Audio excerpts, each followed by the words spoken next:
सत्संग दास को एक बारी एक लाउड स्पीकर सेट लेना था, तो गए तो गोविंद सिंह जी अब तो शरीर में नहीं, महात्मा दफ्तर में बैठे हुए थे। तो बाबा जी जो उस पर रहते हैं तो नीचे एक महात्मा रहता है, तो वो चाय पानी उसकी व्यवस्था, जो भी महात्मा जाते हैं उसके लिए चाय बन के आती है, थर्मस में चाय आ जाएगी, पानी पिएंगे। उसके बाद पूछेंगे महात्मा आप किस काम से आए हैं, तो महात्मा बता दें इस काम से आए हैं। तो दास गया बैठा तो इतने में चाय आ गई, चाय पी लिया। 2-3 महात्मा थे, तो उन्होंने पूछा महापुरुष आप क्यों काम से आए हैं? कहे भाई लाउड स्पीकर सेट लेगा ना। बोला आपके पास पर्ची? बोला हाँ पर्ची है। कहे आप चाय पीजिए, बैठ जाइए, मैं महात्मा को फ़ोन कर दिया हूँ, आपका सेट बांध के रखा रहे।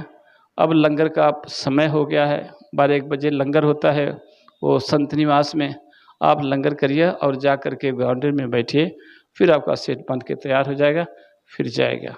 फिर गोविंद सिंह जी के दफ्तर में गया, महात्मा खड़े हो गए। देखिए इतना बड़ा अधिकारी उठ के खड़ा हो गया, कैसे आना हुआ महापुरुषों? महात्मा जी आए हैं, एक लाउड स्पीकर सेट लेना है। खड़े हो गए, फिर कहे आप जाइए आराम कीजिए, लंगर ले लीजिए और जा कर के ये गार्डन है अवतार पार्क जो है उसमें आराम कीजिए, और फिर हमको बुला के बंद वो सारा कुछ बांध बूंध के दे दिए।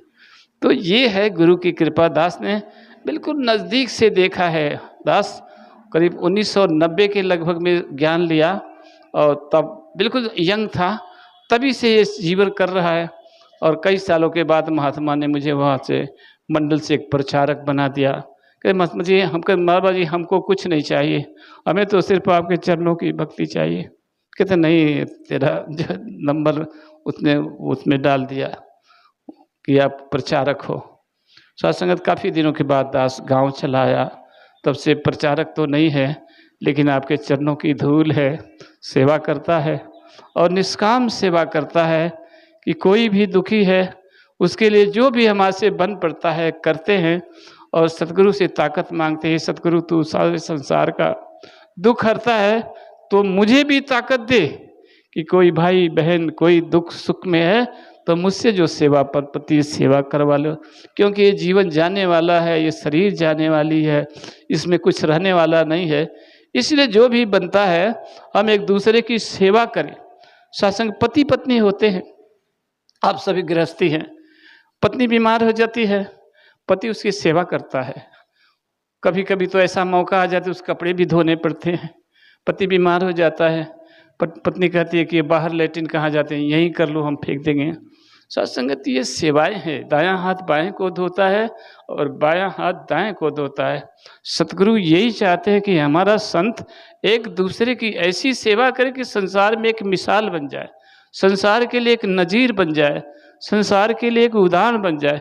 इसीलिए जो सेवा दल है, सत्संग दुनिया में सेवा दल हैं बहुत हैं, लेकिन जो निरंकारी मिशन का सेवा दल है पूरे विश्व में ईमानदारी और मेहनत के लिए प्रसिद्ध है।